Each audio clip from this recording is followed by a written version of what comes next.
Hub insight के इस episode में आपका स्वागत है। सब बड़ा शोर है छत्तीसगढ़ में कि सूचना आयोग अपने अधिकारियों को और जिन्होंने उन्हें नियुक्त किया है सूचना की जानकारी देने की, उनके ऊपर 25-25 हजार के जुर्माना लगातार लगाया जा रहा है, लेकिन फर्क किसी को पड़ नहीं रहा है। जिन्हें जानकारी देनी है और नहीं दे रहे हैं और तय समय पर नहीं दे रहे हैं, यदि 25,000 का जुर्माना कर भी दे रहे हैं तो उनको क्या फर्क पड़ता है। साहब, जिनकी जेबें 23.5% से भरी हुई हो वो क्यों फिक्र करेंगे कि 25-50 हजार की, माल तो करोड़ों में आ रहा है ना, और लगातार आ रहा है।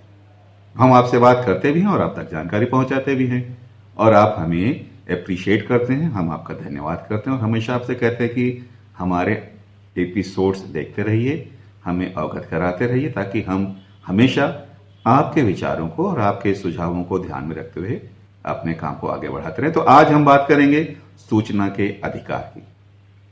सूचना के अधिकार के तहत भारत का हर नागरिक हर वो जानकारी हर उस विभाग से प्राप्त कर सकता है जो संसद के प्रति उत्तरदायी हो। हमने भी इसका उपयोग किया, हमने भी जानकारी मांगी और हमें भी जानकारी ऐसी मिली जो किसी के काम की नहीं थी। पर हम आपसे जो चर्चा कर रहे हो हमारी अपनी जानकारी की नहीं है। हम ऐसे आवेदक के विषय में बात कर रहे हैं जो लगातार 2 साल से मांग मांग के थक गए, लेकिन लोगों के कान में जू नहीं दे रही है।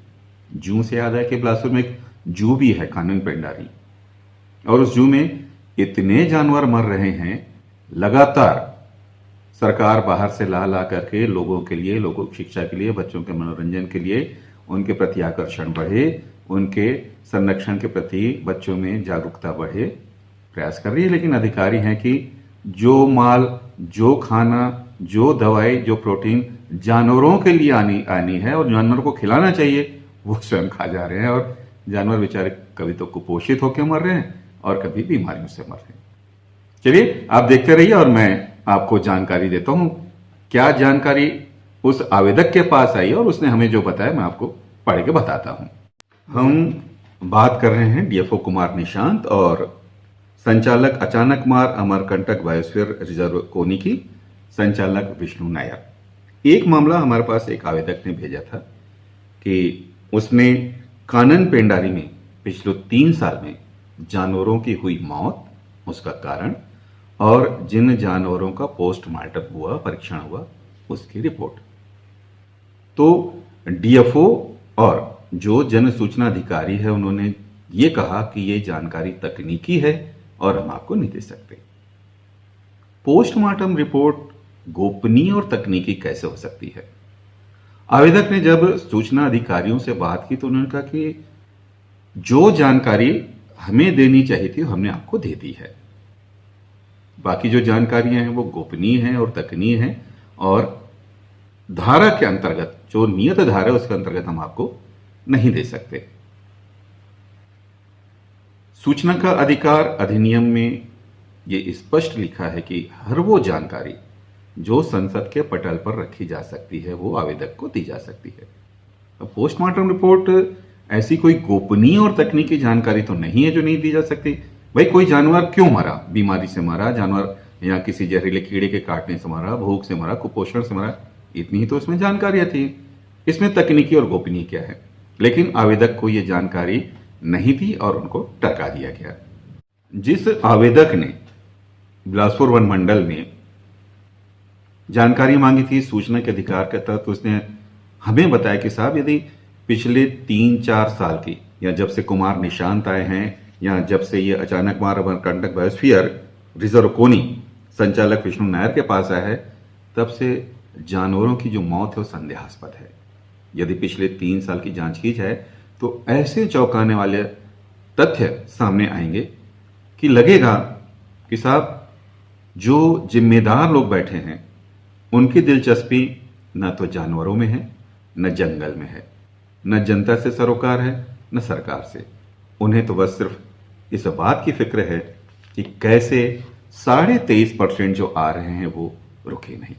पूरा ध्यान और पूरी उनकी जो एक स्ट्रेटेजी है, उनकी जो रणनीति है या वो जो काम करते हैं वो इसी पे आधारित है। तो लोग जो लाखों करोड़ों रुपए खर्च कर रहे हैं, वो जो सोच रहे हैं कि बायोस्फीयर से या जू से या इस जंगल में जो हरियाली लाई जा रही है, जो पौधे रोपे जा रहे हैं, उससे देश का, राज्य का, समाज का, जिले का पर्यावरण ठीक होगा, संतुलित होगा, हवा स्वच्छ होगी, पेयजल सुरक्षित होगा, पीने के लायक होगा, वो अंधेरे में है। क्योंकि जिन्हें हमने जिम्मेदारी दी है उनकी रुचि, उनका हित सिर्फ 23.5% पे है। आवेदक ने यह भी बताया कि कुमार निशांत और संचालक विष्णु नायर, इनकी रुचि हिरणों के प्रति कुछ अधिक ही है। हिरण इन्हें बहुत पसंद है और उसके संवर्धन के लिए लगातार प्रयास करते हैं। हिरण संवर्धित भी होते हैं, लेकिन संख्या क्यों कम होती है, यह आवेदक को आज तक पता नहीं चल पाया है। यदि आप में से किसी को जो ये समाचार देख रहा है पता हो तो जरूर बताइएगा। कानन पेंडारी जू में जानवरों को जो दिया जा रहा है, जो खाद्य सामग्री की गुणवत्ता, वैक्सीनेशन की प्रक्रिया, केजेस की गुणवत्ता, डॉक्टर की पोस्टिंग का मामला, प्राथमिक उपचार और गंभीर मामले में उपचार, यदि इन सब की निष्पक्ष जांच की जाए तो संबंधित अधिकारियों पर गाज गिरना तय है। इन मामलों को देखते हुए आप समझ ही रहे होंगे कि अधिकारी कानन पेंडारी के मामले में जवाब क्यों नहीं दे रहे हैं।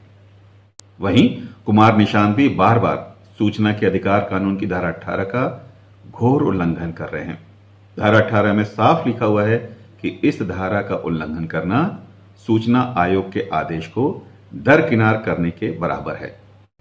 हम आपको याद करवा दें कि ये वही डीएफओ कुमार निशांत हैं जो बिलासपुर वन मंडल में हो रहे सारे कार्यों के लिए अपने अधीनस्थ अधिकारियों को मजबूर करते हैं कि उनकी कमीशन अब थोड़ी बढ़ाई जाए। 23.5% में थोड़ी सी गिरावट आ चुकी है क्योंकि उसको 1 साल हो गया है। तो आज के इस एपिसोड में हम आपको इतना ही बता रहे हैं कि छत्तीसगढ़ राज्य में सूचना का अधिकार अधिनियम जो है वो मृत प्राय स्थिति में है और अधिकारी जो हैं अपने हिसाब से इसकी व्याख्या कर रहे हैं, लेकिन वैसा नहीं कर रहे हैं कि जैसा अधिनियम में लिखा हुआ है। आप सभी जागरूक हों, हमारे एपिसोड्स को देखते रहें, अपनी राय से हमें अवगत कराते रहें। न्यूज अब इनसाइट हमेशा आपके साथ है, आपको बाखबर करने के लिए, आपको हमेशा अपडेट करने के लिए। नमस्कार।